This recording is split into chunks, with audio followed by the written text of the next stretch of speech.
Hello, everybody. Welcome back to the Happy Martian Dragon Hammercast. I am Drake Spirit, and we are once again joined by Cooperation as we continue to follow Ockhammer or Andy through a series of 4 games for a sealed event that took place at Fantasy Flight on 4/26. So, without further ado, we're gonna hop right in to the third game in the set. The third game, and Andy coming in 2-0, matching up with Sean, a regular up here at Fantasy Flight. Really strong player, and we know that he's also coming in 2-0. Playing an interesting deck, the Unpolished, containing exactly 0 witches. Well, that would be why it is the Unpolished Witch. If it had Sure. any more Polished witches, witch, of course, it'd be full of witches. it'd be full, absolutely chocked full of witches.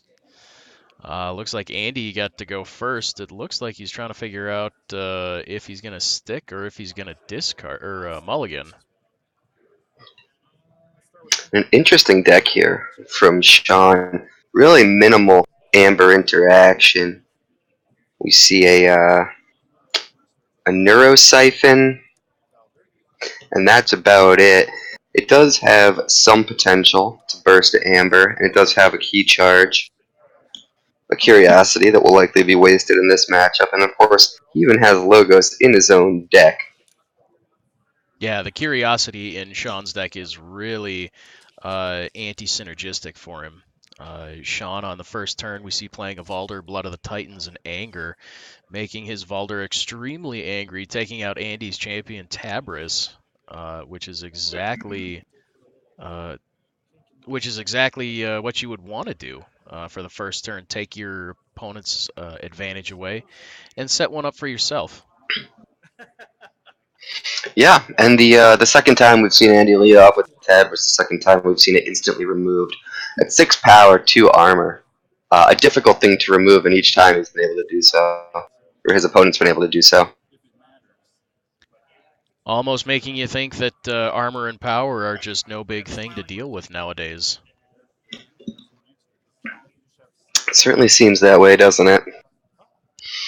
As Yeah. people who enjoy the larger, more armored creatures that are out there, it can feel frustrating to see them removed so easily. Although a 3-card combo is maybe not easily. Well, if you have the 3-card combo, then it goes away very quickly without any problems. If you don't have the combo, then it's a problem. Looks like Sean is going Untamed, playing Murmuk. Does he have anything else to follow it up? A Cooperative Hunting just to get rid of Smiling Ruth. Smiling Ruth, a very interesting card. I don't think I've ever seen it go off. Have you? I have. I have triggered Smiling Ruth on consecutive turns, as a matter of fact. And full disclosure, playing against a fairly inept opponent in that game, in that he did allow it to sit on the board long enough. A difficult one to trigger. Reap effect reads, if you forged a key this turn, take control of an enemy creature. A very powerful and extremely narrow effect. And at 1 power, despite being elusive, a very easy creature to remove. And knowing when it's likely to go off, and of course when it is not likely to go off, as Shadows has very few effective key cheats. Not one that people are often afraid of. Yeah, absolutely. Andy getting started with that Lost in the Woods early, getting rid of Sean's board, dropping an Ancient Bear and a Phylaxia, getting himself up to nope, I'm sorry, bringing himself up to 5 Ember. Looks like 5. A strong turn to get to 5 there as well. And dumping 4 cards out of his hand. So unlikely to return to Untamed here, pending some really fortunate draws. I do think that he does have the Lost in the Woods in hand, or the Nature's Call in hand. Interesting choice that he didn't bounce the Phylaxia back to his hand and then immediately play it again. Maybe he just redrew it? And he just said they're going to talk about what he did and what he didn't do. And Andy, you are absolutely And you right. called it. There it is, the law, nature's call. You, Andy, you made a mistake. And he's showing it to us. Yep, he blew it. An opportunity for 3 additional amber. Wild wormhole onto a Niffle Queen. Andy saying, don't forget your amber. Yep, that's a great card to wormhole into. I'm looking down a Brobnar Logos and Untamed lineup. You have to be concerned about allowing your opponent to forge. The opportunity for Andy to have moved up to um, to 8 amber on this turn rather than 5. Really critical, as conceding the first key could set his opponent up for an effervescent principle that would be absolutely devastating. Of course, we know that that effervescent principle is not in there, but Andy does not, as this is a sealed event. So he will have the opportunity to make the play that he missed on his last turn. He'll flag Sia for 2 more. Look at the Dust Pixie on the board. Great use of the Ancient Bear to trade with that Niffle Queen, and continuing to just throw untamed cards at the table. He played 4 on his last turn. He played 4 again this turn, given one of them was played on both turns. But really drawing into exactly what he needs to see for the consecutive turns. And we see him pick up the Witch of the Eye, an opportunity to move right back into Untamed if Sean is not able to deal with his board. Absolutely. And I really hope for Sean that he is able to deal with it. Burn the And burning the stockpile. stockpile, but with that explosive turn, and he's still at 6. Yeah, Andy's saying, you know what? What else you got, man? That wasn't enough. I'm still getting a key. Oof. They'll sound the horns, and Sean just dumping cards. We see the Neurosiphon gone. We see the pile of skulls. His 2 amber control tools gone in interest of putting a Valder on the table. That Valder gonna do nothing on this turn.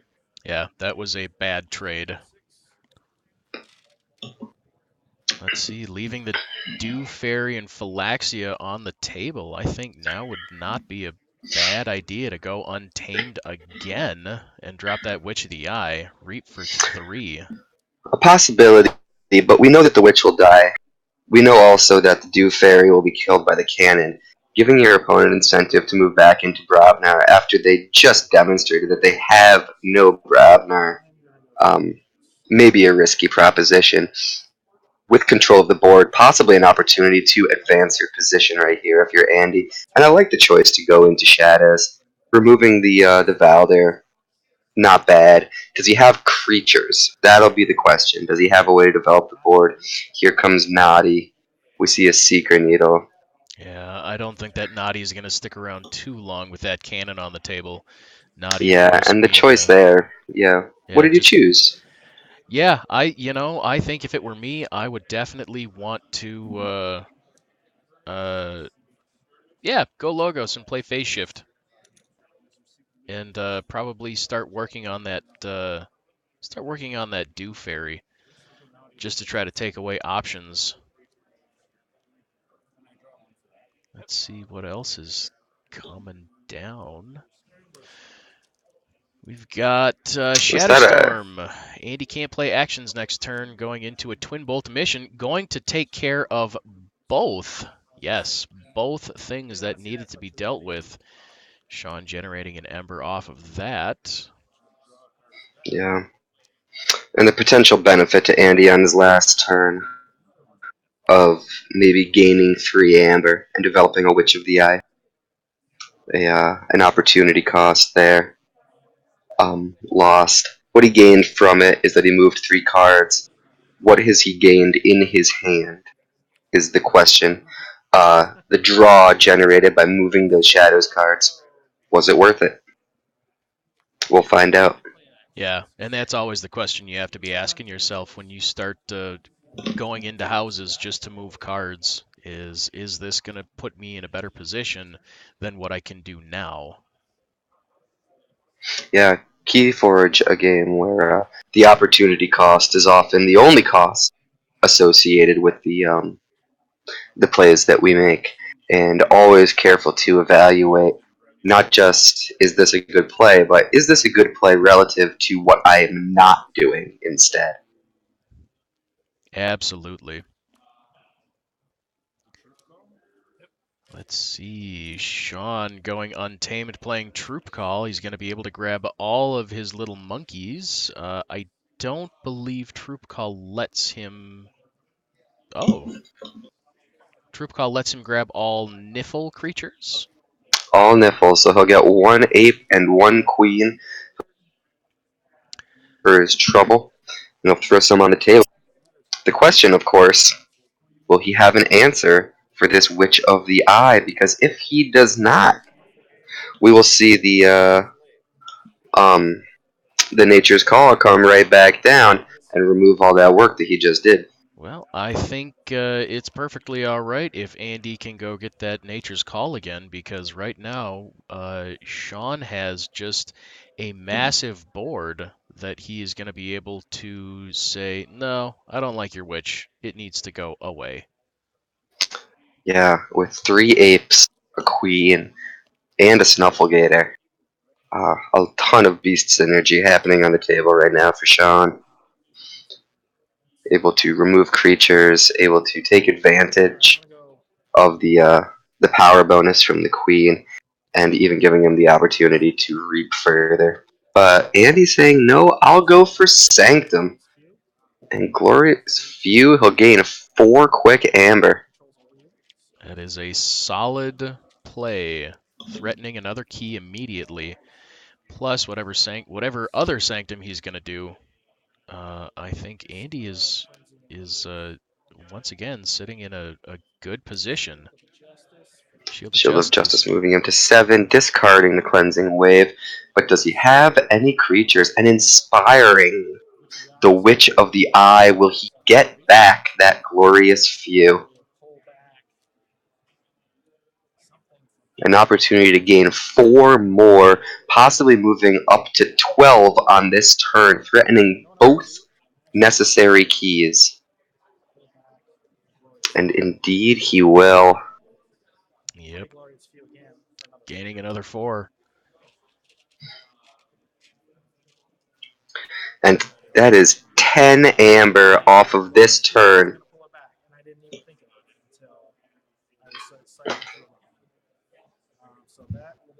And we've Andy. seen that Sean has already lost his pile of skulls. We've seen that he's already lost the Neurosiphon. He can control the board. He can reap for 5. He can do whatever he wants. Can he stop Andy from forging back-to-back keys? I don't think that he can. I think you're right. I think it's going to be extremely challenging for him. And you see, it looks like he's just going to go untamed, crank out a key with that Reaps for key 5. charge. Key charges for 7.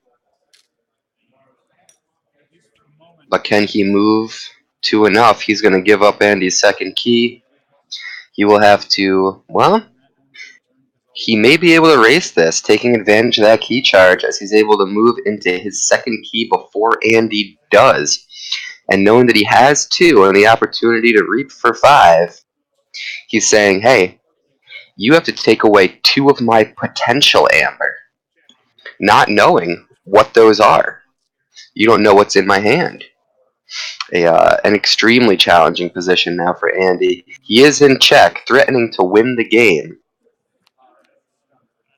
Yeah, so now the big question for Andy is what can I do to slow you down? What can I do to stop you from winning? What can I do to keep you with as little amber as possible? So he looks like And he's going to reap reaping for 2. twice, he'll play the Vigor. Now the big He'll question is move he. very high again. He's up to 9. Can Sean stop him from forging at 9? Not likely. I think the big question here is he going to go get a Lost in the Woods or a Nocturnal Maneuvers? If I were him, oh, Mm. Nature's Call. And the Nature's Very, Call, yeah, a great interesting play. choice. Queen is going away, as well as the Snufflegator and a Monkey, taking away 3 potential Ember from Sean. Andy moving into check 9, check 10. And 10 amber on his last turn. 4 again on this turn. Showing An absolutely exactly. explosive turn with that inspiration on the Witch of the Eye to trigger Glorious Few 2 times in 1 turn. Absolutely. This is why you have to deal with a witch as soon as it hits the board. You cannot let it get off. Absolutely. And Sean opting to reap up to 8 amber rather than um, destroy, to 9 even, rather than to destroy the witch on that turn. Yeah, he could have very easily used one of his Niffle Apes to take care of the witch and put himself in a much better position. Flame Fist will remove 2 as Andy drops to 8 amber. The Gauntlet doing nothing. He still needs to remove 3 amber. A Tremor also doing nothing. And Sean looking to be moving through his final cards here. Yeah, I don't believe Sean has a burn the stockpile in his deck. So I don't think he's got an answer. I think right now he's working off of the quantum mechanics thing where if he flips through his cards enough time, eventually one of them might potentially change. That's true. You always want to play to your outs, and failing that, play to your quantum outs. Yes. Valder coming down with a Ganger Chieftain right next to her. Valder taking out the Witch of the Eye just 2 turns too late. Looks like he's going to Cannon Phylaxia, sound the horns. The big question now is, what is he digging for? And he can dig all day. I don't think he's going to find what he's looking for because I don't think that card is in this deck. He will run out of cards, discarding 3 Logos cards. He extends the hand, says, "You were right. I had no way to deal with 16 amber gain over 2 turns." Yeah, and that kind of amber gain is just extraordinarily difficult for anybody to deal with. You have to have an insanely controlling deck with a number of effervescent principles as well as bait and switches, burn the stockpile. You need anything and everything that can deal with mass amounts of ember, and there's just not a whole lot of cards in the game that do that. No, and certainly not likely to find that deck when you need it in your sealed event. Andy moves to 3-0. We will watch him looking for that undefeated finish in the final round. Join us right around the corner. All right, we'll be right back.